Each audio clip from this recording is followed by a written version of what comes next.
సరే అధ్యక్ష, court case గురించి మాట్లాడొద్దు అంటున్నారు.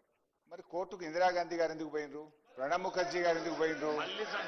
సో ఎవరైనా తన సహజ న్యాయాన్ని పాటించినప్పుడు, తన హక్కులకు భంగం వాటిల్లినప్పుడు వెళ్ళేటువంటి అవకాశం ఎవరికైనా ఉంటుంది అధ్యక్ష. అండ్ ఉత్తమ్ గారు కూడా మాట్లాడుతూ కోర్టుకు మీరు వెళ్ళినప్పుడు అసెంబ్లీలో చర్చించొద్దని కోర్టుకు వెళ్లారని కూడా ఉత్తమ్ కుమార్ రెడ్డి గారు అన్నారు. We never said that. మేము ఈ కేసును ఈ రిపోర్ట్ ను క్వాష్ చేయమని వెళ్ళాం తప్ప అసెంబ్లీలో చర్చిద్దామనేటువంటి విషయాన్ని మాట్లాడండి.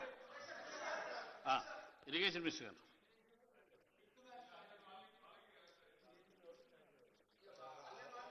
స్పీకర్ సార్, మీరు వేసిన స్పెసిఫిక్ ఇష్యూ మేమేమో క్యాబినెట్ లో చర్చించి అసెంబ్లీలో చర్చించి వే ఫార్వర్డ్ పోతాం మేమన్నాం. మీరేమన్నారు? అసలు ఇంటరిమ్ స్టే అడిగినరు. శాసనసభలో కూడా శాసనసభలో చర్చ ఉండకూడదు, శాసనసభలో చర్చ ఉండకూడదు అని మీరు ఆ కోర్టులో ప్లే చేసుకున్నారు. మాట్లాడండి హరీశ్రావు గారు.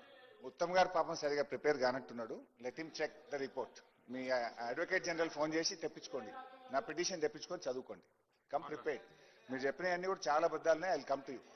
సో గౌరవనీయులు కోమటిరెడ్డి వెంకటరెడ్డి గారు పెద్దలు మాట్లాడుతూ, వెంకన్న మాట్లాడుతూ ఏమన్నాడంటే, హరీష్ రావు గారు మీరు సబ్జెక్ట్ మాట్లాడండి, మాట మార్చొద్దు అన్నారు. మాట మార్చుడు కోమటిరెడ్డి వెంకన్నకు అలవాటు ఉంటుంది తప్ప నాకు ఉండదు. విషయం చెప్పాలి. మీరు అనుమతిస్తే అధ్యక్ష, కోమటిరెడ్డి వెంకటరెడ్డి గారు కాళేశ్వరం ప్రాజెక్టు మీద మాట్లాడిన వీడియో తెచ్చాను. ఒక్క నిమిషం ఆ వీడియో చూపిస్తాను. అరే ఇదే వెంకటరెడ్డి గారు, ఈ చరిత్రలో కాళేశ్వరం లాంటి గొప్ప ప్రాజెక్టు లేనే లేదు అని వెంకటరెడ్డి గారు మాట్లాడారు.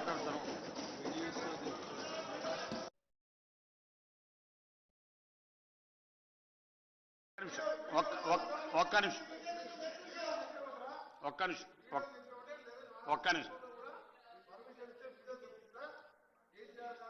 ఇస్తాను. ఒక్క నిమిషం. మీరు వీడియోలో ఇక్కడ ప్రదర్శన రూలింగ్ ఉందండి. మీరు మళ్ళీ వీడియోలో ప్రదర్శిస్తే ఎట్లా? మీరు సబ్జెక్టు మాట్లాడమని చెప్పినారు, మళ్ళీ వీడియోలు ప్రదర్శిస్తే ఎట్లా?